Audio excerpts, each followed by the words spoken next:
Hi all, ಹೇಗಿದ್ದೀರಾ ಎಲ್ಲರೂ? Welcome and welcome back again to my channel. ತುಂಬ ದಿನದಿಂದ ರಿಕ್ವೆಸ್ಟ್ ಬರ್ತಾ ಇತ್ತು, ನಾನೇ ಹೇಳಿದ್ದೆ. ಆ್ಯಕ್ಚುಲಿ ಹೇಳ್ತೇನೆ ನಾನಂದರೆ ಕಳೆದ ಈ ಜೂನಲ್ಲ, ಲಾಸ್ಟ್ ಇಯರ್ ಜೂನಲ್ಲಿ ನನಗೆ ನಾನೊಂದು ಏರ್ ಫ್ರೈಯರನ್ನು ಸೆಲ್ಫ್ ಗಿಫ್ಟ್ ಮಾಡಿಕೊಂಡಿದ್ದೆ. ನಾನೇ ತಗೊಂಡದನ್ನು, ನಾವು ನಮ್ಮ ದುಡ್ಡಿಂದ ನಮಗೋಸ್ಕರ ತಗೊಳ್ಳೋದನ್ನು ಸೆಲ್ಫ್ ಗಿಫ್ಟಿಂಗ್ ಅಂತ ಹೇಳುವಂಥದ್ದು. ಹಾಗೆ ನ್ಯೂ ಇಯರ್ಗೆ ನಾನು ಸೆಲ್ಫ್ ಗಿಫ್ಟ್ ಮಾಡ್ಕೊಂಡಂಥದ್ದು ನನ್ನ ಫಿಲಿಪ್ಸಿದು ಏರ್ ಫ್ರೈಯರನ್ನು. ಆ ಟೈಮಿಂದ ಹಿಡಿದು ನನಗೆ ರಿಪೀಟೆಡ್ ಆಗಿ ಕ್ವೆಶನ್ಸ್ ಬರ್ತಾಯಿತ್ತು. ಏರ್ ಫ್ರೈಯರ್ ಒಳ್ಳೆಯದಾ, ಅಥವಾ ಏರ್ ಫ್ರೈಯಿಂದ ಕ್ಯಾನ್ಸರ್ ಬರ್ತದೆ ಅಂತೆ, ಹೌದಾ? ಡೈಲಿ ಫ್ರೈಡ್ ಐಟಮ್ಸ್ ಕೊಡ್ತಾ ಇದ್ದೀರಾ ಮಗುವಿಗೆ, ಏನಾದರೂ ತೊಂದರೆ ಆಗ್ತದಾ? ಅಥವಾ ಏರ್ ಫ್ರೈಯರನ್ನು ಹೇಗೆ ಯೂಸ್ ಮಾಡೋದು, ಬ್ಲಾಸ್ಟ್ ಏನಾದರೂ ಆಗ್ತದಾ, ಕರೆಂಟ್ಸ್ ಅಂದರೆ ಫ್ಲಕ್ಚುಯೇಷನ್ ಏನಾದರೂ ಆದರೆ, ಪ್ರತಿಯೊಂದು ಕ್ವೆಶನ್ಸಿಗೆ ಕೂಡ ಇವತ್ತು ನಾನು ಆನ್ಸರ್ ಮಾಡಲಿಕ್ಕಿದ್ದೇನೆ. ಇದನ್ನು ಆನ್ಸರ್ ಮಾಡಲಿಕ್ಕೋಸ್ಕರ ಅಂತ ಹೇಳಿ ನಾನು ತುಂಬ ಟೈಮಿಂದ ರಿಸರ್ಚ್ ಮಾಡಿ, ತುಂಬ ಆರ್ಟಿಕಲ್ಸನ್ನೆಲ್ಲ ಓದಿ, ಇಂಡಿಯಾದು ಮಾತ್ರ ಅಲ್ಲ ಹೊರದೇಶದ ಆರ್ಟಿಕಲ್ಸ್ ತುಂಬ ಓದಿ ಇದೇ ರೀತಿದು ಇನ್ನೊಂದು ಪೇಪರನ್ನು ರೆಡಿ ಮಾಡಿ ಇಟ್ಟಿದ್ದೆ. ಬಟ್ ನನ್ನ ಮಗ ಡೇಲನ್, ನನ್ನ ಸಬ್ಸ್ಕ್ರೈಬರ್ಸಿಗೆ ಗೊತ್ತಿರ್ಬೋದು ಎಷ್ಟು ಒಳ್ಳೆಯವನಂತ ಹೇಳಿ, ಅದನ್ನು ತಗೊಂಡೋಗಿ ಟ್ಯಾಪಲ್ಲಿ ನೀರಲ್ಲಿ ತೊಳೆದಿದ್ದಾನೆ ಬುಕ್ಕನ್ನು. ಹಾಗೆ ಎಲ್ಲ ಹೋಯಿತು ನೀರಿನಲ್ಲಿ, ಹೋಮ ಅಂತ ಹೇಳ್ತಾರಲ್ಲ ಹಾಗೆ ಹೋಯಿತು. ಹಾಗಾಗಿ ಪುನಃ ನಾನು ಟೈಮ್ ತಗೊಂಡು ಸಿಂಪಲ್ ಭಾಷೆಯಲ್ಲಿ ಎಲ್ರಿಗೆ ಅರ್ಥ ಆಗಬೇಕು, ಹೇಗೆ ನಾವು ಡಿಫ್ರೆನ್ಸನ್ನು ಹೇಗೆ ಫೈಂಡ್ ಔಟ್ ಮಾಡೋದು, ಯಾವುದು ಒಳ್ಳೆಯದು ಅಂತ ಹೇಳಿ ಸೆಲೆಕ್ಟ್ ಮಾಡಿ ನೀವು ಇನ್ವೆಸ್ಟ್ ಮಾಡ್ಬೋದು, ಯಾವ ಒಂದು ಏರ್ ಫ್ರೈರಿಗೆ ನೀವು ಇನ್ವೆಸ್ಟ್ ಮಾಡ್ಬೋದು ಅಂತ ಹೇಳಿ ನಾನು ಹೇಳ್ತೇನೆ. ಈಗ ನಾನು ಚಿಕನ್ ಹಾಕಿದಷ್ಟೇ ಮಧ್ಯಾಹ್ನ, ಅದನ್ನು ವಾಶ್ ಕೂಡ ಮಾಡಲಿಲ್ಲ. ಇಲ್ಲೇ ಇದೆ ನನ್ನ ಏರ್ ಫ್ರೈಯರ್. ನಂದು 4.2 ಲೀಟರ್ಸ್ ಇದು ಫಿಲಿಪ್ಸ್ ಇದು ಏರ್ ಫ್ರೈಯರ್. ಆಯಿತಾ, ತೋರಿಸ್ತೇನೆ ನಾನೊಮ್ಮೆ ಹೇಗಿರ್ತದೆ ಅಂತ, ಎಲ್ಲರಿಗೆ ಗೊತ್ತಿರೋದಿಲ್ಲ. ಹಾಗಾಗಿ ನಾನು ಏರ್ ಫ್ರೈಯರನ್ನೇ ತೋರಿಸ್ತೇನೆ ಫಸ್ಟ್.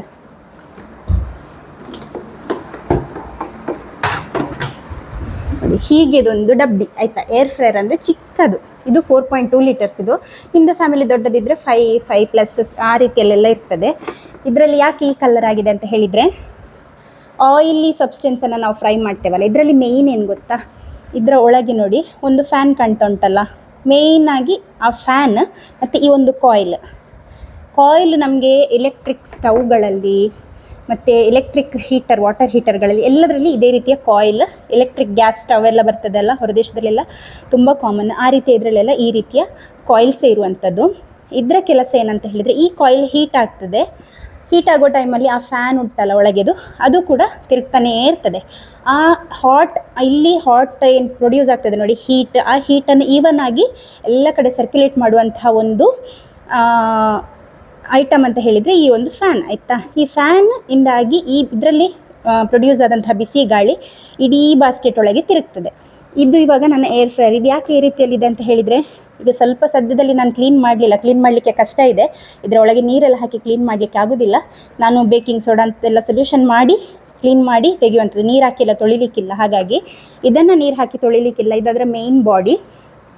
ಇದಕ್ಕಿವಾಗ ಈ ಜನವರಿಗೆ 1 ಇಯರ್ ಆಯಿತು, ಪ್ಲಸ್ ಈಗ ಎಷ್ಟು ಮಂತ್, 2 ಮಂತ್ ಆಯ್ತಲ್ಲ, ಸೊ ಅಷ್ಟಾಗಿದೆ. ಆಯಿತಾ, ನೋಡಿ ಈ ರೀತಿ ಇರ್ತದೆ. ಇದರಿಂದ ಎಕ್ಸ್ಟ್ರಾ ಏರ್ ಏನಿರ್ತದೆ ಅದು ಹೊರಗೆ ಹೋಗುವಂಥದ್ದು. ಈ ರೀತಿಯ ಕಾರ್ಡ್ ಕೂಡ ಇರ್ತದೆ ನೋಡಿ. ಈಗ ಹಿಡಿಲಿಕ್ಕೆ ಈಗೊಂದು ಇದು ಕೂಡ ಇದೆ. ವೆಯ್ಟ್ ಎಲ್ಲ ಏನಿಲ್ಲ, ಸಿಂಪಲ್ ಒಂದು ಮರ್ತೋಯ್ತು ವರ್ಡ್, ಸಿಂಪಲ್ ಆಗಿರುವಂಥ ಒಂದು ಏರ್ ಫ್ರೈಯರ್. ಅದು ಏರ್ ಫ್ರೈಯರ್ನ ಮೇಯ್ನ್ ಬಾಡಿ. ನೆಕ್ಸ್ಟ್ ಬರುವಂಥದ್ದು ಈ ರೀತಿಯ ಬಾಸ್ಕೆಟ್, ಈ ರೀತಿಯ ಮೆಟೀರಿಯಲ್, ಪ್ಲಾಸ್ಟಿಕ್ ಅಲ್ಲ, ಒಂದು ಮೆಟಲ್ ಇದು ಬಾಡಿ ಇರುವಂಥದ್ದು. ಇದರ ಒಳಗೆ ಇವಾಗ ಇದರಲ್ಲಿ ಆಯಿಲ್ ಇದೆ. ಯಾಕೆಂದರೆ ನಾನು ಚಿಕನನ್ನು ತರುವಾಗ ಸ್ಕಿನ್ ಇರುವಂತಹ ಚಿಕನ್ ಲೆಗ್ಗನ್ನೇ ತರುವಂಥದ್ದು. ಸ್ಕಿನ್ ರಿಮೂವ್ ಮಾಡಿದರೆ ಅದರಲ್ಲೇ ಇರುವಂಥ ನ್ಯಾಚುರಲ್ ಆಯಿಲ್ ಕೂಡ ಅದರಲ್ಲಿ ರಿಟೈನ್ ಆಗಿ ಫ್ರೈ ಆಗೋದಿಲ್ಲ ಅಲ್ಲ, ಆಗ ಟೇಸ್ಟ್ ಅಷ್ಟೊಂದು ಅಂದರೆ ವಾವ್ ಅಂತ ಹೇಳಿ ಇರೋದಿಲ್ಲ. ಹಾಗಾಗಿ ನಾನು ಸ್ಕಿನ್ ಇರೋದೇ ತರೋದು, ಅದನ್ನೇ ಫ್ರೈ ಮಾಡಿದ್ದು. ಈಗ ಫ್ರೈ ಮಾಡಿದ ಹಾಗೇನೇ ಇದೆ. ನಾನು ಲೈನರ್ ಯೂಸ್ ಮಾಡೋದಿಲ್ಲ. ಅದಕ್ಕೆ ರೀಸನ್ ಅಂತ ಹೇಳಿದರೆ, ಇದನ್ನು ನಮಗೆ ಈ ರೀತಿ ಡಿಸೈನ್ ಯಾಕೆ ಕೊಟ್ಟಿದ್ದಾರೆ ಗೊತ್ತಾ, ಇದನ್ನು ಟ್ರೇಯನ್ನು ರಿಮೂವ್ ಮಾಡಲಿಕ್ಕೆ ಆಗ್ತದೆ. ಇದರ ಮೇಲೆ ನಾನ್ ಸ್ಟಿಕ್ ಕೋಟಿಂಗ್ ಇರೋದು.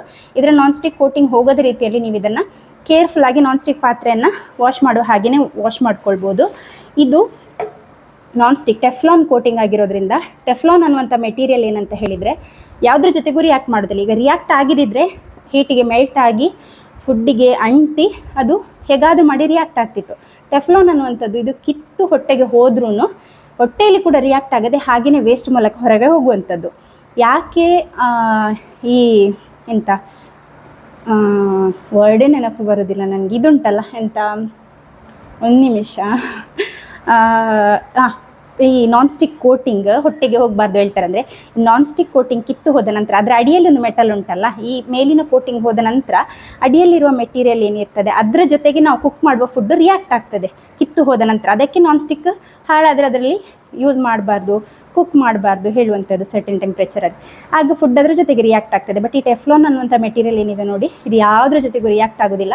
ಕಿತ್ತು ನಿಮ್ಮ ಹೊಟ್ಟೆಗೆ ಹೋಯ್ತಾದ್ರೂ ಅದು ಹೊಟ್ಟೆಯಲ್ಲಿ ಎಲ್ಲಿ ಸಹ ರಿಯಾಕ್ಟ್ ಆಗದೆ ಸೀದಾ ಹೋಗುವಂಥದ್ದು. ಅದು ರಿಯಾಕ್ಟ್ ಮಾಡದೇ ಇರೋದಕ್ಕಾಗಿಯೇ ಇಲ್ಲಿ ಹಾಕಿರುವಂಥದ್ದು, ಇಲ್ಲಾದರೆ ಫುಡ್ ಎಲ್ಲ ಅದಕ್ಕೆ ಸ್ಟಿಕ್ ಆಗ್ತದಲ್ಲ. ಹಾಗಾಗಿ ಇದು ನಾನು ವಾಶ್ ಮಾಡಲಿಲ್ಲ, ನನಗೀಗ ಅಷ್ಟು ಟೈಮ್ ಇಲ್ಲ. ಇನ್ನು ಅಂದರೆ ಮಕ್ಕಳಿಬ್ಬರು ಕೂಡ ಮಲಗಿದ್ದಾರೆ, ಹಾಗಾಗಿ ನಾನು ಇವತ್ತೇನಿದ್ರು ಈ ವಿಡಿಯೋ ಮಾಡಬೇಕು ಅಂತ ಹೇಳಿ ಬಂದಿರುವಂಥದ್ದು. ಇದು ನಾನು ಇದಕ್ಕೆ ಲೈನಿಂಗ್ ಯಾಕೆ ಯೂಸ್ ಮಾಡೋದಿಲ್ಲ, ಲೈನರ್ಸ್ ಎಲ್ಲ ಬರ್ತದೆ, ನಾನು ಯಾಕೆ ಯೂಸ್ ಮಾಡೋದಿಲ್ಲ ಅಂತ ಹೇಳಿದರೆ, ಈ ರೀತಿ ನೆಟ್ ರೀತಿಯಲ್ಲಿ ಕೊಟ್ಟಿದ್ದಕ್ಕೆ ಕೂಡ ಒಂದು ಪರ್ಪಸ್ ಇದೆ. ಏನಂದರೆ ಹಾಟ್ ಏರ್ ಸರ್ಕ್ಯುಲೇಟ್ ಆಗುವಾಗ ಅಡಿಯಿಂದ ಮೇಲಿಂದ ಒಂದೇ ರೀತಿಯಲ್ಲಿ ಈವನ್ ಆಗಿ ಸರ್ಕ್ಯುಲೇಟ್ ಆಗಲಿ ಅನ್ನೋ ಒಂದು ರೀಸನಿಗೋಸ್ಕರ ಮಾತ್ರ ಈ ರೀತಿಯ ನೆಟ್ ಡಿಸೈನ್ ಕೊಟ್ಟಿರುವಂಥದ್ದು. ನಾವು ಇದರ ಮೇಲೆ ಸಿಲಿಕಾನ್ ಬಾಸ್ಕೆಟಾ ಅಥವಾ ಪೇಪರಾ, ಅಂದರೆ ಲೈನರ್ಸ್ ಬರ್ತದೆ ಬೇಕಿಂಗ್ ಪೇಪರ್ ಹಾಗೆ, ಸೊ ಆ ರೀತಿಯದು ನಾವು ಹಾಕ್ತಾ ಇದ್ದೀವಿ. ಆದರೆ ಏರ್ ಅಡಿಯಿಂದ ಎಂಟರ್ ಆಗೋದಿಲ್ಲ, ಸೈಡಿಂದ ಮಾತ್ರ ಎಂಟರ್ ಆಗ್ತದೆ. ಆಗ ನೀವೇನು ಮಾಡಬೇಕು, ಫ್ಲಿಪ್ ಮಾಡ್ತಾ ಕೂತ್ಕೊಳ್ಬೇಕು. ನಾನಿವಾಗ ಒಂದು ಚಿಕನ್ ಲೆಗ್ ಪೀಸನ್ನು ಇದರಲ್ಲಿ ಫ್ರೈ ಮಾಡಲಿಕ್ಕೆ ಹಾಕಿದರೆ 160 to 180 ಡಿಗ್ರಿ ಮಧ್ಯದಲ್ಲಿ ನಾನು ಇಟ್ಕೊಳ್ತೇನೆ. ಹಾಗೂ 20 to 22 ಮಿನಿಟ್ಸಿನ ಒಂದು ಟೈಮರನ್ನು ಸೆಟ್ ಮಾಡ್ತೇನೆ. ಫ್ಲಿಪ್ ಮಾಡಲಿಕ್ಕೆ ಸಹ ಹೋಗೋದಿಲ್ಲ, ಮಧ್ಯದಲ್ಲಿ ಓಪನ್ ಕೂಡ ಮಾಡೋದಿಲ್ಲ, ಈವನ್ ಆಗಿ ಕುಕ್ ಆಗ್ತದೆ. ಯಾಕೆ ಅಂತ ಹೇಳಿದರೆ ನಾನು ಇದಕ್ಕೆ ಲೈನರ್ ಯೂಸ್ ಮಾಡೋದಿಲ್ಲ. ಲೈನರ್ ಯೂಸ್ ಮಾಡಿದರೆ ನಿಮಗೆ ಕ್ಲೀನ್ ಇರ್ತದೆ ಏರ್ ಫ್ರೈಯರ್. ನೋಡಿ ಈ ರೀತಿ ಆಗೋದಿಲ್ಲ. ನಿಮ್ಮದು ವೇಸ್ಟ್ ಏನಿದೆ, ಎಕ್ಸ್ಟ್ರಾ ಆಯಿಲ್ ಏನಿದೆ, ಅದರಿಂದ ರಿಲೀಸ್ ಆದ ಊಸ್ ಔಟ್ ಆದಂತಹ ಒಂದು ಲಿಕ್ವಿಡ್ ಏನಿರ್ತದೆ ನೋಡಿ, ಚಿಕನಿಂದೆಲ್ಲ ಸ್ವಲ್ಪ ಅದರ ಜ್ಯೂಸ್ ಹೊರಗೆ ಬರ್ತದಲ್ಲ, ಅದೆಲ್ಲ ಅದರಲ್ಲಿ ಕೆಳಗೆ ನಿಂತಿರ್ತದೆ. ಈ ರೀತಿ ಮಾಡಿದರೆ, ನೀವು ಲೈನರ್ ಯೂಸ್ ಮಾಡ್ತಾ ಇದ್ದೀರಾ ಆದರೆ ಎಲ್ಲದು ಲೈನರಲ್ಲೇ ಇರ್ತದೆ, ಲೈನರ್ ತೆಗೆದು ಬಿಸಾಡಿದರೆ ಆಯಿತು. ಈಸಿ ಆಗಲಿಕ್ಕೋಸ್ಕರ ಕೆಲವರು ಹಾಗೆ ಮಾಡ್ತಾರೆ. ಲೈನರ್ ಯೂಸ್ ಮಾಡಿದರೆ ಆಗಾಗ ಫ್ಲಿಪ್ ಮಾಡಿ ಕೊಡಬೇಕು, ಇಲ್ಲಾಂದರೆ ಈವನ್ಲಿ ಕುಕ್ ಆಗೋದಿಲ್ಲ. ಇಷ್ಟು ಏರ್ ಫ್ರೈಯರ್ನ ಒಂದಿದು ಈ ರೀತಿ ಇರ್ತದೆ ಬಾಸ್ಕೆಟ್. ಅದಕ್ಕೆ ಇದನ್ನು ಹೀಗೆ ಇಟ್ಕೊಳ್ಳುವಂಥದ್ದು. ಇದನ್ನು ಟೈಮ್ ಟು ಟೈಮ್ ಚೆಂದ ಮಾಡಿ ಬಿಸಿ ನೀರಲ್ಲಿ ಸೋಪ್ ಹಾಕಿ, ಅಂದರೆ ಇದು ಸ್ಪಂಜ್ ಸ್ಕ್ರಬ್ಬರ್ ಇರ್ತದಲ್ಲ ಅದರಿಂದ ವಾಶ್ ಮಾಡುವಂಥದ್ದು. ಇದು ನನ್ನ ಏರ್ ಫ್ರೈಯರ್ ಬಾಸ್ಕೆಟ್. ನೋಡಿ ಈ ರೀತಿ ಇದೆ, ಆಯಿತಾ. ಇದಿವಾಗ ಏರ್ ಫ್ರೈಯರ್ ಹೇಗಿರ್ತದೆ ಅಂತ ಹೇಳಿ ಕೆಲವರಿಗೆ ಗೊತ್ತಿರೋದಿಲ್ಲ, ಅದಕ್ಕೆ ಅಂತ ಹೇಳಿ ಏರ್ ಫ್ರೈಯರ್ ಹೇಗಿರ್ತದೆ ಅಂತ ಹೇಳಿ ನಾನು ತೋರಿಸಿದೆ, ಆಯಿತಾ. ಕೆಲವರಿಗೆ ಗೊತ್ತಿರೋದಿಲ್ಲ, ನಿಜವಾಗ್ಲೂ ಪಾಪದವರು ಇರ್ತಾರೆ, ಅವರಿಗೆ ತಗೊಳ್ಬೇಕಂತ ತುಂಬ ಆಸೆ ಇರ್ತದೆ, ಆದರೆ ಹೇಗಿರ್ತದೆ ಎಂತ ಗೊತ್ತಿರೋದಿಲ್ಲ, ಅದಕ್ಕೆ ನಾನು ತೋರಿಸಿಕೊಟ್ಟದ್ದು. ಈಗ ನಾನು ಮೇಯ್ನ್ ಡಿಫ್ರೆನ್ಸ್ ಹೇಳ್ತೇನೆ. ಏರ್ ಫ್ರೈಯರ್ ಅಂದರೆ ಏನು, ಡೀಪ್ ಆಯಿಲ್ ಫ್ರೈಯಿಂಗ್ ಅಂದರೆ ಏನು, ಯಾಕೆ ಏರ್ ಫ್ರೈಯರ್ ಬೆಟರ್, ಅದೆಲ್ಲದೂ ಹೇಳ್ತೇನೆ. ಫಸ್ಟಿಗೆ ನಾನಿಲ್ಲಿ ಬರೆದು ತಗೊಂಡಿದ್ದೇನೆ, ಪಾಯಿಂಟ್ಸ್ ಯಾವುದು ಕೂಡ ಮಿಸ್ ಆಗಬಾರ್ದು. ಯಾಕೆಂದರೆ ಇಷ್ಟು ಕಷ್ಟಪಟ್ಟು ನಾನು ರಿಸರ್ಚ್ ಮಾಡಿ ಹೇಳುವಾಗ ಪಾಯಿಂಟ್ಸ್ ಮಿಸ್ ಆದರೆ ಅದು ಯೂಸ್ಲೆಸ್ ಅಂತ ಆಗ್ತದೆ. ಸೌಂಡು ಕೇಳ್ತಿದೆ ಅಂದ್ಕೊಳ್ತೇನೆ. ಈಗ LPG ಕ್ರೈಸಿಸ್ ಎಲ್ಲ ಇರುವಾಗ ನಮಗೆ ಆದಷ್ಟು ನಾವು ಇಲೆಕ್ಟ್ರಿಕ್ ಕುಕ್ ಟಾಪ್ಸ್ ಮತ್ತು ಈ ರೀತಿಯ ಏರ್ ಫ್ರೈರ್ಸ್ ಎಲ್ಲ ಯೂಸ್ ಮಾಡಿದರೆ ತುಂಬ ಒಳ್ಳೆಯದು. ಯಾಕೆಂತ ಹೇಳಿದರೆ ನಮ್ಮ ಹತ್ರ 4-5 ಗ್ಯಾಸನ್ನು ನಾವು ತೆಗೆದಿಟ್ಕೊಳ್ಳೋದಕ್ಕಿಂತ ಎಲ್ರಿಗೆ ನೀಡ್ಸ್ ಅನ್ನುವಂಥದ್ದು, ಬೇಸಿಕ್ ನೀಡ್ ಅನ್ನುವಂಥದ್ದು ಎಲ್ರಿಗೆ ಬೇಕಾಗಿರುವಂಥದ್ದಲ್ಲ. ಹಾಗಾಗಿ 4-5 ಇದನ್ನು ಸ್ಟೋರ್ ಮಾಡದೆ ಇದ್ದದ್ರಲ್ಲಿ ಎಲ್ಲರಿಗೆ ಹಂಚಿ ಹೋಗಲಿ ಅಂತ ಹೇಳಿ ಯೋಚನೆ ಮಾಡಬೇಕು. ಅಂಥ ಟೈಮ್ನಲ್ಲಿ ಇದೆಲ್ಲ ತುಂಬ ಒಳ್ಳೆ ಆಪ್ಷನ್. ಅದಲ್ಲದೆ ಹೆಲ್ತಿಗೆ ಕೂಡ ಒಳ್ಳೆ ಆಪ್ಷನ್. ಕರೆಕ್ಟಾಗಿ ಹೇಳ್ತೇನೆ, ಸಿಂಪಲ್ ವರ್ಡ್ಸಲ್ಲಿ ಹೇಳ್ತೇನೆ. ನಾನು ಜಾಸ್ತಿ ಮೆಡಿಕಲ್ ಟರ್ಮ್ಸ್ ಆಗಿರ್ಬೋದು, ದೊಡ್ಡ ದೊಡ್ಡ ಇಂಗ್ಲೀಷ್ ಟರ್ಮ್ಸನ್ನು ಯೂಸ್ ಮಾಡೋದಿಲ್ಲ. ಯಾಕೆಂದರೆ ಏನಿಲ್ಲ, ಎಲ್ಲರೂ ಸುತ್ತಿ ಬಳಸಿ ಆಚೆ ಈಚೆ ಮಾಡಿ ಲಾಸ್ಟಿಗೆ ಬಂದು ಹೇಳುವಂಥದ್ದು ಕ್ಯಾನ್ಸರ್ ಬರ್ತದೆ ಅಂತ ಹೇಳಿ. ನಾನು ನನ್ನ ಮಗನಿಗೆ ಡೈಲಿ ಚಿಕನನ್ನು, ಡೈಲಿ ಅಂತ ಹೇಳಿದ್ರೆ ನಾನು ಡೈಲಿ ಕೊಡೋದಿಲ್ಲ, ಬಟ್ ನಮ್ಮ ಮನೆಯಲ್ಲಿ ಏನಾದರೂ ಫ್ರೈ ಮಾಡಲಿಕ್ಕಿದ್ರೆ ಡೀಪ್ ಫ್ರೈಯಿಂಗಿಂತ ಹೆಲ್ದಿಯರ್ ಆಪ್ಷನ್ ಅಂತ ಹೇಳಿ ನಾನು ಈ ಒಂದು ಏರ್ ಫ್ರೈಯರನ್ನು ಪರ್ಚೇಸ್ ಮಾಡಿದಂಥದ್ದು. ಯಾಕೆ ಅಂತ ಹೇಳಿದರೆ ನಾನು ಇವಾಗ ಒಂದೊಂದಾಗಿ ಹೇಳ್ತಾ ಹೋಗ್ತೇನೆ. ಫಸ್ಟಿಗೆ ಯಾಕೆ ಎಲ್ಲರೂ ಇದನ್ನು ಡೇಂಜರ್ ಅಂತ ಹೇಳ್ತಾರೆ ಅಂತ ಹೇಳಿ ಮೊದಲು ಹೇಳ್ತೇನೆ. ನೋಡಿ, ಈಗ ನಮ್ಮ ಏರ್ ಫ್ರೈಯಿಂಗ್ ಆಗಿರ್ಬೋದು, traditional oil frying, deep frying ಏನಿದೆ, ಎರಡರಲ್ಲಿ ಕೂಡ ಒಂದೇ ರೀತಿಯಲ್ಲಿ ಬೇಯುವಂಥದ್ದು. ಆದರೆ ಅದರ ಒಂದು ಬೆಂದ ನಂತರ ಇರುವಂಥ ಫುಡ್ಡಿನ ನೇಚರಲ್ಲಿ ತುಂಬಾ ಡಿಫ್ರೆನ್ಸಸ್ ಬರ್ತದೆ. ಒಂದು ಅಂತ ಹೇಳಿದರೆ, ಇವಾಗ ನಾವು ಏರ್ ಫ್ರೈ ಮಾಡಲಿ, ಪ್ಯಾನ್ ಫ್ರೈ ಮಾಡಲಿ, ಹೇಗೆ ಫ್ರೈ ಮಾಡಿದರೂ ಕೂಡ ಕೆಲವೊಂದು ಫುಡ್ ಸಬ್ಸ್ಟೆನ್ಸಸ್, ಅಂದರೆ ಈ ಪೊಟೆಟೊ ಇದೆ ಅಲ್ಲ, ಈ ಪೊಟೆಟೊವನ್ನು ನಾವು ಕಟ್ ಮಾಡಿದ ಕೂಡಲೇ ನೀರಲ್ಲಿ ಹಾಕಿರ್ತೇವೆ. ಯಾಕೆಂತ ಹೇಳಿದರೆ ಅದರಲ್ಲಿ ಬಿಳಿ ಬಿಳಿ ರೆಸಿಡ್ಯೂ ಇರ್ತದೆ, ಸ್ಟಾರ್ಚ್ ಇರ್ತದೆ. ಈ ಸ್ಟಾರ್ಚ್ ನಾವು ಯಾವ ಫುಡ್ಡಲ್ಲೆಲ್ಲ ಹಾಕ್ತೇವೆ ನೋಡಿ. ಇವಾಗ ನಾವು ಪೊಟೆಟೊ ಫ್ರೆಂಚ್ ಫ್ರೈಸ್ ಏನಾದರೂ ಮಾಡ್ತಾಯಿದ್ದೀವಿ ಆದರೆ ಮತ್ತು ಈಗ ಕಬಾಬಿಗೆ ಆಗಿರ್ಬೋದು ಕಾರ್ನ್ಫ್ಲೋರನ್ನು ಹಾಕ್ತೇವೆ ನಾವು, ಆ ಒಂದು ಬೈಂಡಿಂಗ್ ಎಲ್ಲ ಚೆನ್ನಾಗಿ ಬರಲಿ, ಕ್ರಿಸ್ಪಿಯಾಗಿ ಬರಲಿ ಅಂತ ಹೇಳಿ. ಆಬ್ವಿಯಸ್ಲಿ ಏರ್ ಫ್ರೈರಲ್ಲಿ ಕ್ರಿಸ್ಪಿನೆಸ್ ಜಾಸ್ತಿ ಇರ್ತದೆ, ಆದರೆ ಕೆಲವೊಂದು ಫುಡ್ಸ್ ಸ್ವಲ್ಪ ಡ್ರೈ ಅಂತ ಹೇಳಿ ಫೀಲ್ ಆಗ್ತದೆ, ಎಸ್ಪೆಷಲಿ ಫಿಶ್ ಎಲ್ಲ. ನಿಮಗೆ ಬೇಕಾದರೆ ಸ್ವಲ್ಪ ಆಯಿಲನ್ನು ಕೂಡ ಸ್ಪ್ರೇ ಮಾಡ್ಕೊಳ್ಬೋದು, ಹಾಗೆ ಮಾಡಿದರೂ ಕೂಡ ಟೇಸ್ಟ್ ಬ್ಯಾಲೆನ್ಸ್ ಆಗ್ತದೆ. ಆದರೆ ಸ್ಟಾರ್ಚಿ ಫುಡ್ಗಳು ನಾವು ಯಾವಾಗ ಕುಕ್ ಮಾಡ್ತೇವೆ ನೋಡಿ, ಯಾವುದೇ ಸ್ಟಾರ್ಚಿ ಫುಡ್ ಆಗಿರ್ಬೋದು, ಡೀಪ್ ಫ್ರೈಯಿಂಗಲ್ಲಿ ಆಗಿರ್ಬೋದು, ಈ ಏರ್ ಫ್ರೈಯಿಂಗಲ್ಲಿ ಆಗಿರ್ಬೋದು, ಸ್ಟಾರ್ಚಿ ಫುಡ್ ಮೆಟೀರಿಯಲನ್ನು ನಾವು ಹೈ ಟೆಂಪ್ರೇಚರಲ್ಲಿ, ಈಗ ಒಂದು 120 ಡಿಗ್ರಿ ಮತ್ತು ಅಬೋವ್ ಅಂತ ಹೇಳುವಂಥದ್ದು ಅದನ್ನು ಹೈ ಟೆಂಪ್ರೇಚರ್ ಅಂತಲೇ ಕನ್ಸಿಡರ್ ಮಾಡೋದು. ನಾವಿವಾಗ ಪ್ಯಾನ್ ಫ್ರೈ ಮಾಡುವಾಗ ಅದಕ್ಕೆ ಎಕ್ಸಾಕ್ಟ್ ಇಷ್ಟೇ ಟೆಂಪ್ರೇಚರ್ ಅಂತ ಇಲ್ಲ, ಎಣ್ಣೆ ಬಿಸಿ ಆದ ಕೂಡಲೇ ನಾವು ಹಾಕಿ ಡೀಪ್ ಫ್ರೈ ಮಾಡಿ ಬಿಡ್ತೇವೆ ಅಲ್ವಾ. ಆ ಟೈಮ್ನಲ್ಲಿ ಮತ್ತು ಏರ್ ಫ್ರೈಯರಲ್ಲಿ ನಾವು ಚೆಂದ ಮಾಡಿ ಕ್ರಿಸ್ಪಿ ಆಗಬೇಕಂತ ಹೇಳಿ, ಈಗ ನಾವು ಕಬಾಬೆಲ್ಲ ಮಾಡುವಾಗ ಚೆಂದ ಕರುಕುರು ಆಗಬೇಕಂತ ಹೇಳಿ ಫ್ರೈ ಮಾಡ್ತೇವಲ್ಲ, ಅದೇ ಮೇಯ್ನ್ ರೀಸನ್ನ ಈ ಅಕ್ರಿಲಾಮೈಡ್ ಅಂತ ಹೇಳಿ ಒಂದು ಕೆಮಿಕಲ್ ಕಾಂಪೌಂಡ್ ಫಾರ್ಮ್ ಆಗಲಿಕ್ಕೆ, ಆಯಿತಾ. ಈ ಸ್ಟಾರ್ಚಿ ಫುಡ್ಗಳಲ್ಲಿ ಕಂಡುಬರುವಂತಹ ಒಂದು ಮೆಟೀರಿಯಲ್ ಅಕ್ರಿಲಾಮೈಡ್ ಅಂತ ಹೇಳುವಂಥದ್ದು. ಅದನ್ನೇ ಎಲ್ಲರೂ ಕ್ಯಾನ್ಸರ್ ಕಾಸಿಂಗ್ ಅಂತ ಹೇಳಿ ಹೇಳುವಂಥ ಒಂದು ಕಾಂಪೌಂಡ್. ಅದು ಕ್ಯಾನ್ಸರ್ ಕಾಸ್ ಆಗ್ತದೆ ಯಾವಾಗ ಗೊತ್ತಾ, ಹೈ ಲೆವೆಲ್ಸಲ್ಲಿ ಕನ್ಸ್ಯೂಮ್ ಮಾಡಿದಾಗ. ಆದರೆ ಈ ರಿಸರ್ಚಲ್ಲಿ ಹ್ಯೂಮನ್ ಮೇಲೆ ಮಾಡಿ ಹ್ಯೂಮನಲ್ಲಿ ಕನ್ಫರ್ಮ್ ಆಗಲಿಲ್ಲ ಇಷ್ಟರವರೆಗೆ, ಅಕ್ರಿಲಾಮೈಡಿಂದ ನಿಮಗೆ ಕ್ಯಾನ್ಸರ್ ಬರ್ತದೆ ಅಂತ ಹೇಳಿ ಹ್ಯೂಮನ್ಸ್ ಮೇಲೆ ಮಾಡಿದಂಥ ಯಾವುದೇ ರಿಸರ್ಚ್ ಸ್ಟಡೀಸ್ ಇಲ್ಲ. ಬಟ್ ಆ್ಯನಿಮಲ್ಸಲ್ಲಿ ಆಗ್ತದೆ ಅಂತ ಹೇಳಿ, ಹೇಗಿದ್ರು ಫಸ್ಟಿಗೆ ಆ್ಯನಿಮಲ್ಸ್ ಅಲ್ವಾ ಗಿನಿಪಿಕ್ಸ್, ಹಾಗಾಗಿ ಅವರಿಗೆ ಟ್ರೈ ಮಾಡುವಂಥದ್ದು. ಆ್ಯನಿಮಲ್ಸಲ್ಲಿ ಬರ್ತದೆ ಅಂದರೆ ಹೈಯೆಸ್ಟ್ ಲೆವೆಲಲ್ಲಿ ಕನ್ಸ್ಯೂಮ್ ಮಾಡಿದಾಗ ಮಾತ್ರ. ಆದರೆ ನಾವು ಡೈಲಿ ಕನ್ಸ್ಯೂಮ್ ಮಾಡಿದ್ರು ಸ್ಮಾಲ್ ಅಮೌಂಟ್ ಅಲ್ವಾ, ನಮ್ಮ ಹೊಟ್ಟೆ, ನಮ್ಮ ಒಂದು ಬಾಡಿ ಅದನ್ನು ಕೂಡ ಏನು ಹೇಳ್ತಾರೆ, ಪ್ರೊಸೆಸ್ ಮಾಡುವ ರೀತಿಯಲ್ಲಿ ದೇವರು ಅದನ್ನು ರೆಡಿ ಮಾಡಿದ್ದಾರೆ. ಆದರೂ ಕೂಡ ನಾವು ಯಾವತ್ತು ಫುಡ್ಡನ್ನು ಡೀಪ್ ಫ್ರೈಯಿಂಗ್ ಆಗಿರ್ಬೋದು, ಏರ್ ಫ್ರೈಯಿಂಗ್ ಆಗಿರ್ಬೋದು, ಅದನ್ನು ಮಾಡುವಾಗ ಬ್ರೌನ್ ಮಾಡಬಾರ್ದು. ಕರುಕುರು ಆಗಬೇಕು, ಒಳ್ಳೆ ಟೇಸ್ಟ್ ಬರ್ತದೆ ಅಂತ ಹೇಳಿ ಕರುಕುರುಗೆ ಫ್ರೈ ಮಾಡೋದಲ್ಲ, ಬ್ರೌನ್ ಆಗಲಿಕ್ಕೆ ಬಿಡಬಾರ್ದು, ಗೋಲ್ಡನ್ ಕಲರ್ ಆಗುವವರೆಗೆ ಮಾತ್ರ. ಇದನ್ನು ಹೇಗೆ ನೀವು ಮಾಡಬೇಕು ಅಂತ ಹೇಳಿದರೆ, ಏರ್ ಫ್ರೈ ಮಾಡುವಾಗ ಟೆಂಪ್ರೇಚರನ್ನು ಆದಷ್ಟು ಕಡಿಮೆ ಇಟ್ಕೊಳ್ಬೇಕು. ನೀವು ಅಂದ್ಕೊಳ್ಳಿ, ನೀವು ಎಷ್ಟೇ ದೊಡ್ಡ ಏರ್ ಫ್ರೈರ್ ತಗೊಳ್ತಾ ಇದ್ದೀರಾದರೂ ಯಾವತ್ತೂ ನೀವು 200 ಡಿಗ್ರಿಯಲ್ಲಿ ಕುಕ್ಕಿಂಗ್ ಮಾಡಬಾರ್ದು. 200 ಅನ್ನುವಂಥದ್ದು ತುಂಬ ಹೆಚ್ಚು. ನೀವು ಯಾವಾಗ ಹೆಚ್ಚು ಡಿಗ್ರಿಯಲ್ಲಿ ನೀವು ಫ್ರೈಯಿಂಗನ್ನು ಮಾಡ್ತೀರಾ, ಅಷ್ಟೇ ನಿಮ್ಮ ಒಂದು ಫುಡ್ಡಲ್ಲಿ ಅಕ್ರಿಲಾಮೈಡ್ ಆಗಿರ್ಬೋದು ಅಥವಾ ಆ ಒಂದು ಫುಡ್ಡಿನ ನ್ಯೂಟ್ರಿಯೆಂಟ್ಸ್ ಕಡಿಮೆ ಆಗಿ ಈ ರೀತಿ ಹೈ ಟೆಂಪ್ರೇಚರಲ್ಲಿ ಕುಕ್ ಮಾಡಿದರೆ ಮಾತ್ರ ಸ್ವಲ್ಪ ಹೆಲ್ತಿಗೆ ಒಳ್ಳೆಯದಲ್ಲ, ಆಯಿತಾ. ಯಾಕೆಂದರೆ ಹೈ ಲೆವೆಲಲ್ಲಿ ಕುಕ್ ಮಾಡುವಾಗ ಅದರಲ್ಲಿ ಏನಾಗ್ತದೆ ಅಂತ ಹೇಳಿದರೆ, ಹೇಗೆ ಹೇಳೋದು, ಅಂದರೆ ಫುಡ್ ಅದರ ಒಂದು ಒಳ್ಳೆ ಪಾರ್ಟನ್ನು ಕಳ್ಕೊಂಡು ಸ್ವಲ್ಪ ಅದು ಒಳ್ಳೆದಿಲ್ಲದ ಪಾರ್ಟಾಗಿ ಕನ್ವರ್ಟ್ ಆಗ್ತದೆ. ಹಾಗಾಗಿ ಆ ರೀತಿ ನೀವು ಹೈ ಲೆವೆಲಲ್ಲಿ ಯಾವತ್ತೂ ಕೂಡ ಕುಕ್ ಮಾಡಬಾರ್ದು. ಪ್ಯಾನ್ ಫ್ರೈಯಿಂಗ್ ಆದರೂ ಏರ್ ಫ್ರೈಯಿಂಗ್ ಆದ್ರೂ ನೀವು ಮೀಡಿಯಮ್ ಟೆಂಪ್ರೇಚರ್ ಇಟ್ಕೊಂಡೇ ಕುಕ್ ಮಾಡಬೇಕು. ಆಗ ಏನಾಗ್ತದೆ ಅಂತ ಹೇಳಿದರೆ, ಆ ಒಂದು ಫುಡ್ ಏನಿದೆ ಅದು ಆ ಒಂದು ಅಕ್ರಿಲಾಮೈಡ್ ಫಾರ್ಮೇಷನ್ ಉಂಟಲ್ಲ, ಅದು ಅದರಲ್ಲಿ ಆಗೋದಿಲ್ಲ. ಅದರಿಂದ ಪ್ರಿವೆಂಟ್ ಮಾಡಲಿಕ್ಕೆ ನೀವು ಈ ಪೊಟ್ಯಾಟೊ ಎಲ್ಲ ಕಟ್ ಮಾಡಿದರೆ ನೀರಲ್ಲೆಲ್ಲ ಹಾಕಿಟ್ಟು ಅದರ ಸ್ಟಾರ್ಚ್ ಎಲ್ಲ ತೆಗೆದ ನಂತರ ಫ್ರೈ ಮಾಡಿದರೂ ಕೂಡ ಆಗ್ತದೆ. ಹಾಗಂತ ಹೇಳಿ ನೀವೇನು ಡೈಲಿ ಅದನ್ನೇ ಕನ್ಸ್ಯೂಮ್ ಮಾಡೋದಿಲ್ಲ ಅಲ್ಲ, ದಿನಕ್ಕೆ 3 ಹೊತ್ತು, ವೀಕ್ಲಿ ಟ್ವೈಸ್ ಆರ್ ಥ್ರೈಸ್ ಆ ರೀತಿಯಲ್ಲಿ ಕನ್ಸ್ಯೂಮ್ ಮಾಡುವಂಥದ್ದು. ಹಾಗಾಗಿ ಜಾಸ್ತಿ ಬ್ರೌನ್ ಮಾಡದೆ ನಾರ್ಮಲ್ ಆಗಿ ಗೋಲ್ಡನ್ ಕಲರ್ ಬರುವವರೆಗೆ ಕುಕ್ ಮಾಡಿ.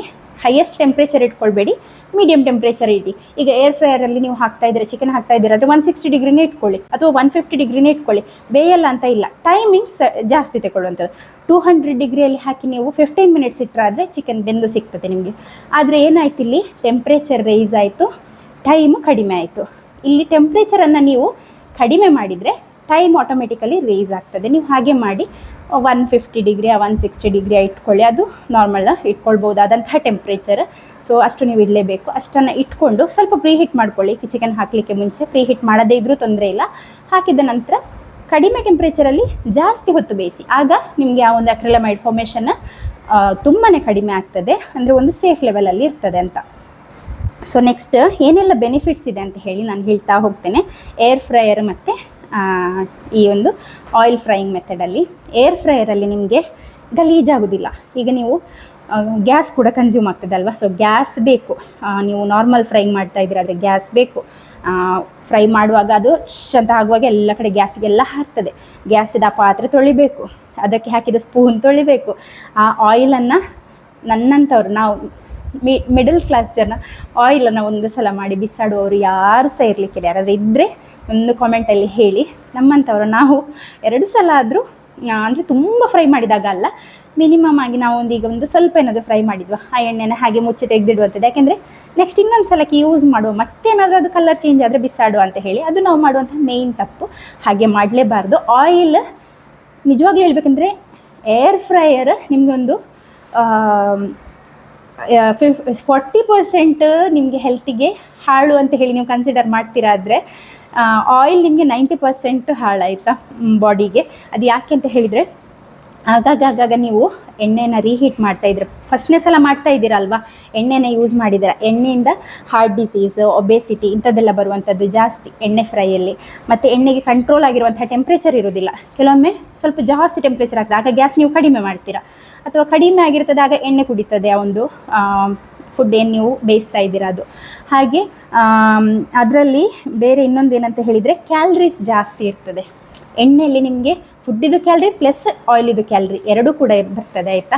ಹಾಗಾಗಿ ಕೊಲೆಸ್ಟ್ರಾಲ್ ಅಂಥದ್ದೆಲ್ಲ ಅಂದರೆ ಬ್ಯಾಡ್ ಕೊಲೆಸ್ಟ್ರಾಲ್ ಎಲ್ಲ ರೈಸ್ ಆಗುವಂಥದ್ದು ಇಂಥದ್ದೆಲ್ಲ ಆಗುವಂಥದ್ದು. ಮತ್ತು ಇನ್ನೊಂದೇನಂತ ಹೇಳಿದರೆ ಆಯಿಲ್ ವೇಸ್ಟ್ ಆಗ್ತದೆ, ಗ್ಯಾಸ್ ವೇಸ್ಟ್ ಆಗ್ತದೆ. ರಿಪೀಟೆಡ್ ಯೂಸ್ ಆಗೋದ್ರಿಂದ ಆಯಿಲ್ ಏನಾಗ್ತದೆ ಅದರಲ್ಲಿ ಹಾರ್ಮ್ಫುಲ್ ಕೆಮಿಕಲ್ ಕಾಂಪೌಂಡ್ಸ್ ರೆಡಿ ಆಗಲಿಕ್ಕೆ ಸ್ಟಾರ್ಟ್ ಆಗ್ತದೆ. ಪುನಃ ನೀವು ಯೂಸ್ ಮಾಡ್ತಾ ಇರೋ ಹಾಗೆಯೇ ಪುನಃ ಅದರದ್ದು ಕೆಮಿಕಲ್ ಕಾಂಪೌಂಡ್ಸ್ ಜಾಸ್ತಿ ಆಗಿ ಅದು ಇನ್ನೂ ಕೂಡ ಒಂದು ಏನಂತ ಹೇಳಿದರೆ ಡೇಂಜರಸ್ ಆಯಿಲ್ ಆಗಿ ಕನ್ವರ್ಟ್ ಆಗ್ತದೆ. ಹಾಗಾಗಿ ಆಯಿಲ್ ಫ್ರೈಯಿಂಗ್ ನಾನು ನಿಜವಾಗ್ಲೂ ಪ್ರಿಫರೇ ಮಾಡೋದಿಲ್ಲ. ಕರೆಂಟ್ ಇಲ್ಲಾಂದರೆ ಮಾತ್ರ ನಾನು ಅದು ಕೂಡ ಶಾಲೋ ಫ್ರೈ ಮಾಡುವಂಥದ್ದಾಯ್ತು. ಹಾಗಾಗಿ ಅದಷ್ಟು. ನೆಕ್ಸ್ಟ್ ಏರ್ ಫ್ರೈದು ಒಳ್ಳೆ ಬೆನಿಫಿಟ್ಸ್ ಹೇಳ್ತೇನೆ ನೋಡಿ. ಆಯಿಲ್ ನಿಮಗೆ ಬೇಕಾದರೆ ಸ್ಪ್ರೇ ಮಾಡಿದರೆ ಆಯಿತು. ಸ್ಪ್ರೇ ಮಾಡಲಿಕ್ಕೆ ಬಾಟಲ್ ನನ್ನ ಹತ್ರ ಇದೆ ಆಯಿತಾ, ಆರ್ಡ್ರ್ ಮಾಡ್ಬೋದು. ಕೆಳಗೆ ವಾಟ್ಸಪ್ ನಂಬರ್ ಕೊಟ್ಟಿರ್ತೇನೆ, ಅದರಿಂದ ಸ್ಪ್ರೇ ಬಾಟಲ್ ನಿಮಗೆ ಬೇಕಾದರೆ ಸ್ಪ್ರೇ ಮಾಡ್ಕೊಳ್ಬೋದು. ನಾನು ಚಿಕನ್ ವಿತ್ ಸ್ಕಿನ್ನೇ ಪ್ರಿಫರ್ ಮಾಡುವಂಥದ್ದು. ಆಗ ನಿಮಗೆ ಸ್ಪ್ರೇ ಕೂಡ ಮಾಡಬೇಕಂತ ಇಲ್ಲ, ಟೇಸ್ಟಿಯಾಗಿರುವಂತಹ ಚಿಕನ್ ರೆಡಿಯಾಗಿ ಸಿಗ್ತದೆ. ಅಥವಾ ನೀವು ಮ್ಯಾರಿನೇಟ್ ಮಾಡುವಾಗ ಅದಕ್ಕೇ 1 ಸ್ಪೂನು ಆಯಿಲ, ಸ್ವಲ್ಪ ಆಯಿಲ್ ಏನಾದರೂ ಹಾಕಿ ಮಾಡ್ಬೋದು. ಕರ್ಡೆಲ್ಲ ಯೂಸ್ ಮಾಡಿದರೆ ಸಾಫ್ಟಾಗಿ ಟೆಂಡರ್ ಆಗಿರ್ತದೆ. ನೆಕ್ಸ್ಟ್ ತುಂಬ ಕೂದಲು ಇದಾಗ್ತಾ ಇದೆ ಫ್ಯಾನಿಗೆ. ಸೊ ನೆಕ್ಸ್ಟ್ ಇನ್ನೊಂದಂತ ಹೇಳಿದರೆ ಟೆಂಪ್ರೇಚರ್ ಕಂಟ್ರೋಲಲ್ಲಿ ಇರ್ತದೆ. ನಿಮಗೀಗ 150 to 160 ಡಿಗ್ರಿಲಿ ಇಟ್ಟಿದ್ದೀರಾ ಆದರೆ ಫ್ರೈಯಿಂಗಿಗೆ ಅಷ್ಟರಲ್ಲೇ ಇರ್ತದೆ. ಗ್ಯಾಸಲ್ಲಿ ಹಾಗೆ ಆಗೋದಿಲ್ಲ. ನೀವು ಆಚೆ ನೋಡಿ ಈಚೆ ನೋಡುವಾಗ ಟೆಂಪ್ರೇಚರ್ ಜಾಸ್ತಿ ಹೋಗಿರ್ತದೆ ಆಯಿಲಿದು. ಹಾಗಾಗಿ ಕಂಟ್ರೋಲ್ ಟೆಂಪ್ರೇಚರ್ ಅದರ ಗ್ಯಾಸ್ ಇದು ಡೀಪ್ ಫ್ರೈಯಿಂಗಲ್ಲಿ ಬರೋದಿಲ್ಲ. ಬಟ್ ನಿಮಗೆ ಏರ್ ಫ್ರೈರಲ್ಲಿ ನೀವು ಕಂಟ್ರೋಲ್ ಮಾಡಿ ನೀವು ಇಟ್ಟ ಟೆಂಪ್ರೇಚರ್ ನೀವು ಇಟ್ಟ ಟೈಮಿಂಗೇ ಬರುವಂಥದ್ದು. ನೆಕ್ಸ್ಟ್ ನಿಮಗೆ ನಾನು ಇದು ತೋರಿಸಲಿಲ್ಲ ಅಲ್ಲ, ಟೈಮರ್ ನೋಡಿ. ಇಲ್ಲಿ ನಂದು ಇದು ಮ್ಯಾನುವಲ್ ಆಯಿತಾ. ಡಿಜಿಟಲ್ ತಗೊಂಡ್ರೆ ಅಂತ ಗೊತ್ತಾ, ಇದರ ಮೇಲೇನು ಬಿದ್ದಿದೆ ನೋಡಿ. ಇದರಲ್ಲಿ ಅವ್ರು ಕೊಟ್ಟಿರ್ತಾರೆ ಚಿಕನಿಗೆ ಎಷ್ಟು ಬೇಕು ಎಲ್ಲ, ಅದರಿಂದ ನೀವು ಸ್ವಲ್ಪ ಕಡಿಮೆ ಇಟ್ಟರೆ ಆಗ್ತದೆ ಆಯಿತಾ. ಇದರಲ್ಲಿ ನೋಡಿ 200 ಮ್ಯಾಕ್ಸಿಮಮ್, ಇದು 200 ಮ್ಯಾಕ್ಸಿಮಮ್. ನಾನು ಕೆಲವೊಮ್ಮೆ 180 ಡಿಗ್ರಿ ಇಡ್ತೇನೆ. ಇದು 160, 180, 150, 100 ಆ ರೀತಿಯಲ್ಲಿ ಬೇರೆ ಇದೆ ಆಯಿತಾ. ನೋಡಿ 80 ಡಿಗ್ರಿ ಕೂಡ ಇದೆ. 80 ಡಿಗ್ರಿಯಲ್ಲಿ ನೀವು ಏನಾದರೂ ಇವಾಗ ನಿಮಗೆ ಕಡಿಪತ್ತ ಇದೆ ಅಲ್ಲ, ಇದು ಕರಿ ಲೀವ್ಸ್, ಅದನ್ನೆಲ್ಲ ನಿಮಗೆ ಡಿಹೈಡ್ರೇಟ್ ಮಾಡಿ ಇಡಲಿಕ್ಕಿದ್ರೆ ಹಾಗೆಲ್ಲ ಮಾಡಲಿಕ್ಕಿದ್ರೆ ನಾವು ಈವನ್ ಕ್ಯಾಶ್ಯೂ, ಫಸ್ಟಿಗೆ ನಾವು ಕ್ಯಾಶ್ಯೂವನ್ನು ಮಸಾಲ ಕ್ಯಾಶ್ಯೂ ಸ್ಟಾರ್ಟ್ ಮಾಡಿದಾಗ ಇದರಲ್ಲೇ ಹಾಕ್ತಾ ಇದ್ದಂಥದ್ದು. ಯಾಕೆಂತ ಹೇಳಿದರೆ ಆಯಿಲ್ ಫ್ರೈಯಿಂಗ್ ನಾವು ಒಂದು ಡ್ರಾಪ್ ಕೂಡ ಆಯಿಲ್ ಹಾಕೋದಿಲ್ಲ. ಹಾಗಾಗಿ ನಮಗೆ ಏರ್ ಫ್ರೈಯಿಂಗೇ ಬೆಸ್ಟ್ ಮೆಥಡ್ ಆಯಿತಾ. ಇವಾಗ ನಾವು ಇದೇ ರೀತಿಯ ಒಂದು ಸಿಸ್ಟಮ್ ಇರುವಂತಹ ರೋಸ್ಟಿಂಗ್ ಮೆಥಡನ್ನೇ ಯೂಸ್ ಮಾಡೋದು, ಒಂದು ಡ್ರಾಪ್ ಕೂಡ ಆಯಿಲ್ ಹಾಕೋದಿಲ್ಲ. ಸೊ ಆ ರೀತಿಯಲ್ಲಿ ನಿಮಗೆ ಟೆಂಪ್ರೇಚರನ್ನು ಸೆಟ್ ಮಾಡುವಂಥದ್ದು. ಕೆಳಗಿನ ನಾಬ್ ಇದಲ್ಲ, ಇದು ಟೈಮರ್ ನಾಬ್ ನೋಡಿ. ಈ ರೀತಿ 60 ಮಿನಿಟ್ಸ್ವರೆಗೆ ಇದೆ ಮ್ಯಾಕ್ಸಿಮಮ್ಮ. ನಿಮಗೆ ಹೀಗೆ ಮಾಡಿ ಸೌಂಡ್ ಆಗ್ತದೆ, ಬೆಲ್ ಆಗ್ತದೆ. ನಿಮ್ಮದು ಏನು ಕುಕ್ಕಿಂಗ್ ಆದ ಕೂಡಲೇ ಆಟೋಮೆಟಿಕ್ಕಾಗಿ ಅದು ಸ್ಟಾಪ್ ಆಗ್ತದೆ, ನೀವು ಇಟ್ಟ ಟೈಮರಲ್ಲಿ ನೀವು ಸೆಟ್ ಮಾಡಿದ ಟೈಮಿಂಗ್ಸ್ ಅಷ್ಟೇ. ನೆಕ್ಸ್ಟ್ ಕ್ಲೀನ್ ಮಾಡಲಿಕ್ಕೆ ಈಸಿ. ಒಂದೇ ಪಾತ್ರೆ, ಇಡೀ ಜಗತ್ತಿಗೆಲ್ಲ ಹಾರೋದಿಲ್ಲ, ಒಂದೇ ಪಾತ್ರೆ ಅದನ್ನೇ ತೆಗೆದು ನೀವು ಕ್ಲೀನ್ ಮಾಡಿದರೆ ಆಯಿತು. ಕೆಲವೊಮ್ಮೆ ಏನಾದರೂ ಚಿಕ್ಕ ಪುಟ್ಟ ವಸ್ತು ಹಾಕ್ತೀರಾ, ಜಸ್ಟ್ ಟಿಶ್ಯೂಯಲ್ಲಿ ವೈಪ್ ಮಾಡಿಬಿಡಿ ಅಷ್ಟೇ ಸಾಕು. ಪುನಃ ತೆಗೆದು ವಾಶ್ ಮಾಡಬೇಕಂತಲೇ ಇಲ್ಲ. ಹಾಗೆ ತುಂಬ ಸೇಫ್ ಆಗಿರುವಂಥ ಆಪ್ಷನ್ ಕೂಡ. ಮತ್ತು ಕುಕ್ ಮಾಡ್ಬೋದು, ಬೇಕಿಂಗ್ ಮಾಡ್ಬೋದು, ಫ್ರೈ ಮಾಡ್ಬೋದು, ಡಿಹೈಡ್ರೇಟ್ ಮಾಡ್ಬೋದು, ಎಲ್ಲ ಒಂದು ರೀತಿ ಎಲ್ಲ ಕುಕ್ಕಿಂಗನ್ನು ಕೂಡ ಮಾಡ್ಬೋದು. ಒಂದು ಕನ್ವೆಕ್ಷನ್ ಓವನ್ ಇರ್ತದಲ್ಲ, ಅದೇ ರೀತಿಯ ಒಂದು ಇದನ್ನು ಅವನ್ ಅಂತ ಹೇಳುವಂಥದ್ದು. ಓವನ್ ಯಾಕೆ ಹೇಳಿದೆ ಅಂದರೆ ಕೆಲವರು ಬರ್ತಾರೆ ಹೇಳ್ತಾ, ಅದು ಅವನ್ ಅಲ್ಲ ಓವನ್ ಅಂತ ಹೇಳಿ ಆ್ಯಕ್ಚುಲಿ ಪ್ರೊನೌನ್ಸ್ ಮಾಡುವಂಥದ್ದು ಅವನ್ ಅಂತಲೇ, ಅವನ್ ಆ ರೀತಿಯಲ್ಲಿ ಪ್ರೊನೌನ್ಸ್ ಮಾಡುವಂಥದ್ದು ಆಯಿತಾ. ನೆಕ್ಸ್ಟ್ ಸೇಫಾಗಿ ಹೇಗೆ ಕುಕ್ ಮಾಡೋದು, ಇದಿಷ್ಟ ಆಯಿತಾ. ಇದರಲ್ಲಿ ಏನಿಲ್ಲ, ಬೇರೆ ಏನಿಲ್ಲ. ಒಂದು ಅಕ್ರಿಲಮೈಡ್ ಇದಾಗ್ತದೆ ಅಂತ ಹೇಳಿ ಆ ರೀತಿಯಲ್ಲಿ ಸ್ವಲ್ಪ ಜಾಗ್ರತೆ ಮಾಡಿ ಅಂತ ಹೇಳುವಂಥದ್ದು. ಹೇಗೆ ಸೇಫಾಗಿ ಏರ್ ಫ್ರೈರಲ್ಲಿ ಕುಕ್ಕಿಂಗ್ ಮಾಡೋದು ಅಂತ ಹೇಳ್ತೇನೆ. ಫಸ್ಟಿಗೆ ಟೆಂಪ್ರೇಚರನ್ನು ಆದಷ್ಟು ಮಿನಿಮೈಸ್ ಮಾಡ್ಕೊಳ್ಬೇಕು. 200 ಬಿಲೋನೇ ಇಟ್ಕೊಳ್ಬೇಕು. ಸ್ಪೆಷಲಿ 180 ಬಿಲೋನೇ ಇಟ್ಕೊಳ್ಳಿ. ನೀವು 180 ಅಂತಲೇ ಇಟ್ಕೊಳ್ಳಿ. 180ಗಿಂತ ಬಿಲೋ ಇಟ್ಟೆ ಯಾವಾಗಲೂ ಕುಕ್ಕಿಂಗನ್ನು ಮಾಡಿ. ನಿಮಗೆ ಮ್ಯಾನ್ಯಲಲ್ಲಿ ಅಥವಾ ಇದರಲ್ಲಿ ಕೊಟ್ಟಿರ್ತಾರೆ. ನಾನು ಮೇಲೆ ಅದು ಡಿಜಿಟಲ್ ಒನ್ನನ್ನು ಯಾಕೆ ತಗೊಳ್ಳಿಲ್ಲ ಅಂತ ಹೇಳಿದರೆ, ಆ ಡಿಜಿಟಲ್ ಪ್ಯಾನಲ್ ಹೋದರೆ ಅದನ್ನು ಹಾಕಲಿಕ್ಕೆ ಬೇರೆಯೇ ಖರ್ಚು. ಅದಕ್ಕಿಂತ ಮ್ಯಾನ್ಯಲನ್ನೇ ಪ್ರಿಫರ್ ಮಾಡುವಂಥದ್ದು ನಾನು. ಹಾಗಾಗಿ ಮ್ಯಾನ್ಯಲ್ ಮತ್ತು ಸ್ಪೆಷಲಿ ಫಿಲಿಪ್ಸ್ ಒಳ್ಳೆ ಕಂಪನಿ ಆಗಿರೋದ್ರಿಂದ, ನನ್ನ ಬೇರೆ ಕೆಲವೊಂದು ಎಲೆಕ್ಟ್ರಾನಿಕ್ ಐಟಮ್ಸ್ ಕೂಡ ನನ್ನ ಹತ್ರ ಫಿಲಿಪ್ಸ್ ಆಗಿರೋದ್ರಿಂದ ನಾನು ಅದನ್ನು ಪರ್ಚೇಸ್ ಮಾಡಿರುವಂಥದ್ದು. ನಿಮಗೆ ಬೇಕಾದರೆ ಇದ್ರದ್ದು ಲಿಂಕ್ ಡಿಸ್ಕ್ರಿಪ್ಷನಲ್ಲಿ ಇರ್ತದೆ, ಅಲ್ಲಿಂದ ಚೆಕ್ ಮಾಡ್ಬೋದು.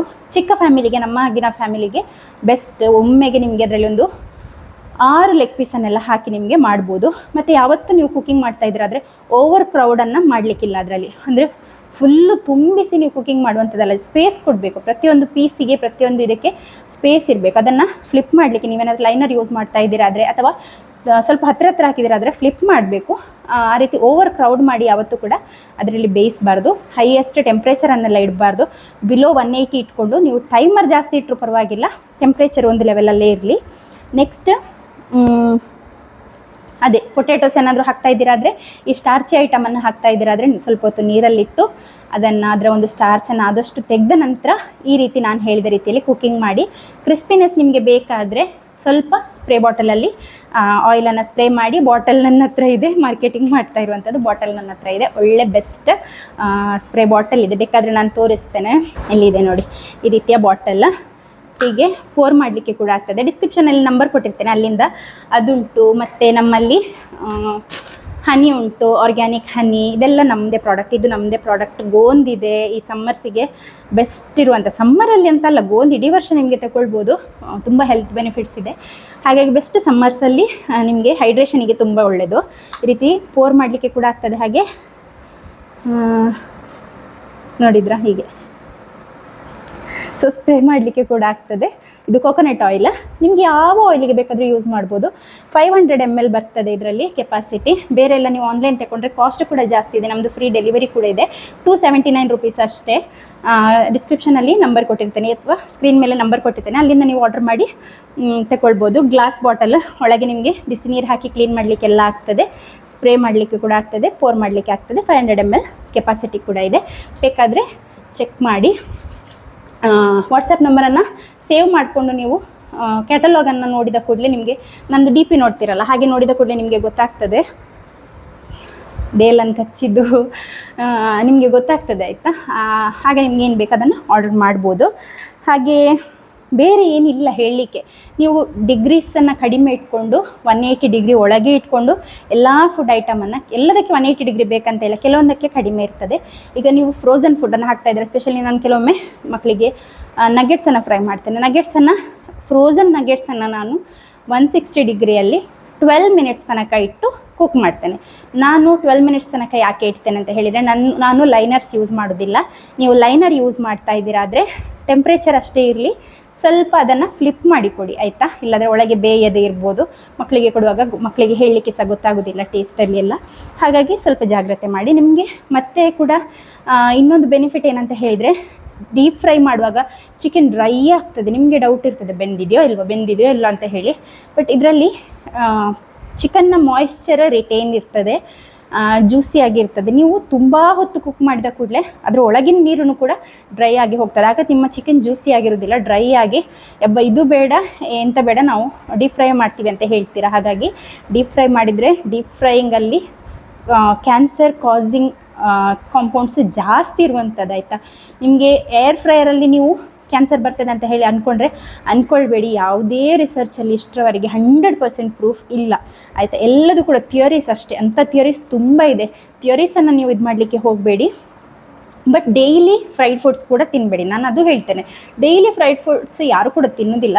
ಹಾಗೆ ನಾನು ಮನೆಯಲ್ಲಿ ಫ್ರೈ ಮಾಡಿ ತಿನ್ನೋದಿಲ್ಲ ಅಂತ ಹೇಳಿ ಹೊರಗೆ ಹೋದಲ್ಲಿ ಫಿಶ್ ಫ್ರೈ ಅದರದ್ದು ಮಸಾಲ ಕೊಡಿ ಅಂತ ಕೇಳಿ ಕೆಲವೊಮ್ಮೆ ಈ ಟ್ರೇಸಲ್ಲಿ ಮಸಾಲೆ ತಗೊಂಡು ಬರ್ತಾರೆ. ಬಂಗುಡೆ ಇರ್ತದೆ, ಮುರು ಇರ್ತದೆ, ಬೇರೆ ಬೇರೆ ಫಿಶ್ ಇರ್ತದೆ, ಯಾವುದು ಬೇಕು ಅಂತ ಕೇಳ್ತಾರೆ. ಅದನ್ನು ತೆಗೆದು ಹಾಕಿದ ನಂತರ ಅದು ಪುಡಿ ಕೇಳೋರಿದ್ದಾರೆ, ಪುಡಿಯನ್ನು ಸಹ ತೆಗೆದು ತಿಂತೀರ.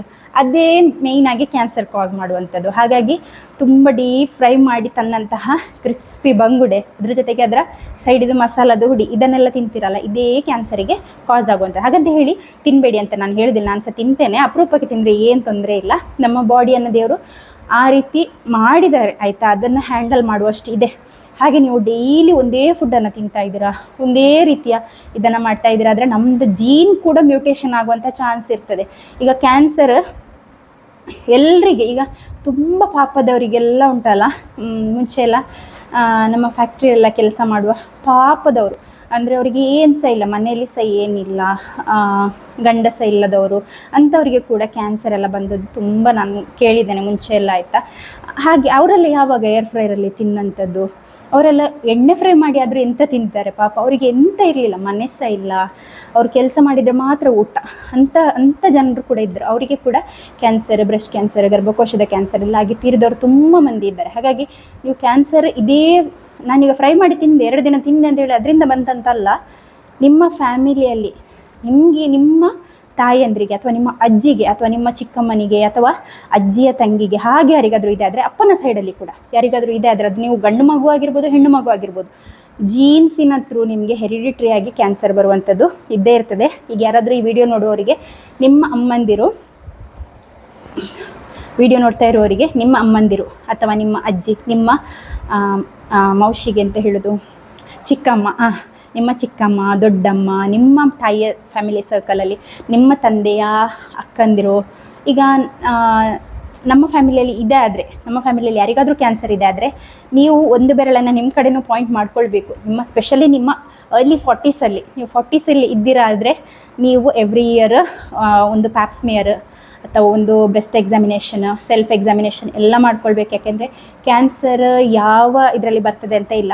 ಬಟ್ ನೀವೇ ಅಥವಾ ನಾನೇ ಇವಾಗ ಫಸ್ಟ್ ಜನ್ರೇಷನ್ ಆಗಿರ್ಬೋದು ಕ್ಯಾನ್ಸರಿಗೆ. ನನಗೆ ಇವಾಗ ಕ್ಯಾನ್ಸರ್ ಬಂತಾದರೆ ನನ್ನ ಜೀನ್ ನನ್ನ ಮಕ್ಕಳಿಗೆ, ನನ್ನ ಮೊಮ್ಮಕ್ಕಳಿಗೆ, ನನ್ನ ಫ್ಯಾಮಿಲಿಯವರಿಗೆ ಹೋಗಿರ್ತದೆ ಅಲ್ವ, ನನ್ನ ನಂತರ ಬಂದವರಿಗೆ, ನನ್ನ ಹೊಟ್ಟೆಯಿಂದಾಗಿ ಹೊರಗೆ ಬಂದವರಿಗೆ ಅಥವಾ ಆ ರೀತಿಯಲ್ಲಿರೋರು ಫ್ಯಾಮಿಲಿಯಲ್ಲಿರೋರಿಗೆ, ನನ್ನ ಪ್ರಕಾರ ಜೀನ್ ಅವರಿಗೆ ಹೋಗಿರ್ತದೆ ನನ್ನ ಮೂಲಕ. ಹಾಗಾಗಿ ಅವರಿಗೆ ಬರುವಂಥ ಗಂಡು ಮಗು ಆಗಿರ್ಬೋದು, ಹೆಣ್ಣು ಮಗು ಆಗಿರ್ಬೋದು, ಮುಂಚೆನೇ ಬರುವಂಥ ಚಾನ್ಸಸ್ ಇರ್ತದೆ ಫ್ಯಾಮಿಲಿಯಲ್ಲಿ. ನಿಮಗೆ ಈಗ ನಿಮ್ಮ ಚಿಕ್ಕಮ್ಮ, ದೊಡ್ಡಮ್ಮ, ಅಮ್ಮ ಎಲ್ಲರಿಗೆ ಕ್ಯಾನ್ಸರ್ ಇತ್ತಾದರೆ ನೀವು ಅರ್ಲಿ 30ಸಿಂದನೇ ಸ್ಟಾರ್ಟ್ ಮಾಡಬೇಕು. ಲೇಟ್ 40ಸ್ವರೆಗೆ ನೀವು ಕಾಯಲೇಬಾರ್ದು, ಅರ್ಲಿ 30ಸಿಂದನೇ ಸ್ಟಾರ್ಟ್ ಮಾಡಬೇಕು. ಸೆಲ್ಫ್ ಎಕ್ಸಾಮಿನೇಷನ್ ಆಗಿರ್ಬೋದು, ಬೇರೆ ಏನಾದರೂ ಸಿಮ್ಟಮ್ಸ್ ಇದ್ದರೆ, ಸೊ ಆ ರೀತಿಯೆಲ್ಲ ಮಾಡಬೇಕು. ಜೀನ್ಸಿಂದ ಬರ್ತದೆ, ಜೆನೆಟಿಕ್ಸಿಂದ ಬರ್ತದೆ, ಬೇರೆ ಬೇರೆ ಕಾರಣ ಇದೆ ಆಯಿತಾ ಕ್ಯಾನ್ಸರ್ ಬರಲಿಕ್ಕೆ. ಸೊ ಕೇವಲ ಫುಡ್ಡಿಂದನೇ ಬರುವಂಥದ್ದಲ್ಲ. ಹಾಗಾಗಿ ಯಾರು ಕೂಡ ಹೆದರಬೇಡಿ, ಏರ್ ಫ್ರೈಯರನ್ನು ಖುಷಿಯಿಂದ ಪರ್ಚೇಸ್ ಮಾಡಿ. ನಿಮ್ಮ ಫ್ಯಾಮಿಲಿಗೆ ದೊಡ್ಡದು ಬೇಕಾದರೆ 6 ಲೀಟರ್ 7 ಲೀಟರ್ ಎಲ್ಲ ಲೀಟರ್ಸ್ ಇದು ಇದೆ, ದೊಡ್ಡದಿದೆ. ನಂದು ಇದು ಬೇಸಿಕ್. ಇವಾಗ ನಾನು ರೇಟ್ ನೋಡಿದೆ 4800 ಚಿಲ್ಲರೆ. ಆಗ ನನಗೆ 5000ಕ್ಕೆ 10 ರೂಪಾಯಿ 1 ರೂಪಾಯಿ ಏನೋ ಕಡಿಮೆ ಇತ್ತು, ಒಂದು ವರ್ಷ ಹಿಂದೆ ಆಯಿತಾ. ಹಾಗಾಗಿ ಏರ್ ಫ್ರೈಯರನ್ನು ಇಷ್ಟಪಟ್ಟು ಪೂರ್ಣ ಮನಸ್ಸಿಂದ ತೆಕ್ಕೊಳ್ಳಿ. ಏರ್ ಫ್ರೈಯರ್ ತುಂಬ ಒಳ್ಳೆಯದು. ಫ್ರೈಯಿಂಗ್ ಖಾಲಿ ಒಂದೇ ಯೋಚನೆ ಇಡಬೇಕು ನೀವು, ಅಂದರೆ ಟೆಂಪ್ರೇಚರ್ ಎಕ್ಸೀಡ್ ಮಾಡಿ ಫ್ರೈ ಮಾಡುವಂಥದ್ದಲ್ಲ, ಬೇಗ ಆಗಲಿ ಅಂತ ಹೇಳಿ ಟೆಂಪ್ರೇಚರ್ ಕಡಿಮೆ ಇಟ್ಟು ಟೈಮಿಂಗ್ ಜಾಸ್ತಿ ಇಡಿ, ಆಗ ಏನು ಕೂಡ ತೊಂದರೆ ಆಗೋದಿಲ್ಲ. ನಾನು ನನ್ನ ಮಗನಿಗೆ ಕೊಡ್ತಾ ಇದ್ದೇನಲ್ವ ಡೈಲಿ, ಯಾಕೆಂದರೆ ನನಗೆ ಗೊತ್ತು ಎಲ್ಲ ಫುಡ್ ಕೂಡ ಇವಾಗ ಕೆಮಿಕಲ್ ಇಲ್ಲದೆ ಬರೋದಿಲ್ಲ. ಇವಾಗಿನ ವೆದರ್ ಆಗಿರ್ಬೋದು, ಇವಾಗಿನ ಲೈಫ್ ಸ್ಟೈಲ್ ಆಗಿರ್ಬೋದು, ಎಲ್ಲದರಲ್ಲಿ ಅವರಿಗೆ ಮುಂದೆ ಒಂದಾದರೂ ಒಂದು ಡಿಸೀಸ್ ಬಂದೇ ಬರ್ತದೆ. ಅದಕ್ಕೋಸ್ಕರ ಅಂತ ಹೇಳಿ ಈಗಿಂದ ಬಾಯಿ ಕಟ್ಟಲಿಕ್ಕೆ ಸಹ ಆಗೋದಿಲ್ಲ ಅಲ್ಲ. ಹಾಗಾಗಿ ಏನಾದರೂ ನಾವಿವಾಗ ಎಲ್ಲದಕ್ಕೆ ರೆಡಿ ಇರಬೇಕು. ಏನಾದರೂ ಒಂದು ಡಿಸೀಸ್ ಬಂದೇ ಬರ್ತದೆ ಆಯಿತಾ, ಎಲ್ಲರೂ ಕಟ್ಟಿಟ್ಟ ಬುತ್ತಿ ನಮಗೆ, ಯಾಕೆಂದರೆ ನಮ್ದು ಇವಾಗಿನ ಲೈಫ್ ಸ್ಟೈಲ್ ಆಗಿದೆ, ಫುಡ್ ಆಗಿದೆ. ಹಾಗಾಗಿ ಹೇಗೆ ಅದನ್ನು ಇನ್ನೊಂದು ಸ್ವಲ್ಪ ಬೆಟರ್ಮೆಂಟ್ ಮಾಡ್ಕೊಳ್ಬೋದು ಅನ್ನೋ ಒಂದು ಇದರಲ್ಲಿ ನಾನು ಏರ್ ಫ್ರೈಯರನ್ನು ಚೂಸ್ ಮಾಡಿರುವಂಥದ್ದು. ನೀವು ಕೂಡ ನಿಮಗೆ ಬೆಟರ್ ಹೆಲ್ತ್ ಬೇಕಾದರೆ, ಬೆಟರ್ ಫ್ಯೂಚರನ್ನು ಎಕ್ಸ್ಪೆಕ್ಟ್ ಮಾಡ್ತಾ ಇದ್ದೀರಾ ಆದರೆ switch to air fryer than traditional method ಆಯಿತಾ, oil frying, deep oil frying. So maybe ಟೇಸ್ಟಲ್ಲಿ ಸ್ವಲ್ಪ ಡಿಫ್ರೆನ್ಸ್ ಬರ್ಬೋದು, still it's worth it. So go for it. ನಿಮಗೆ ಬೇಕಾದರೆ ಲಿಂಕ್ ಡಿಸ್ಕ್ರಿಪ್ಷನ್ ಬಾಕ್ಸ್ನಲ್ಲಿ ಕೊಟ್ಟಿರ್ತೇನೆ.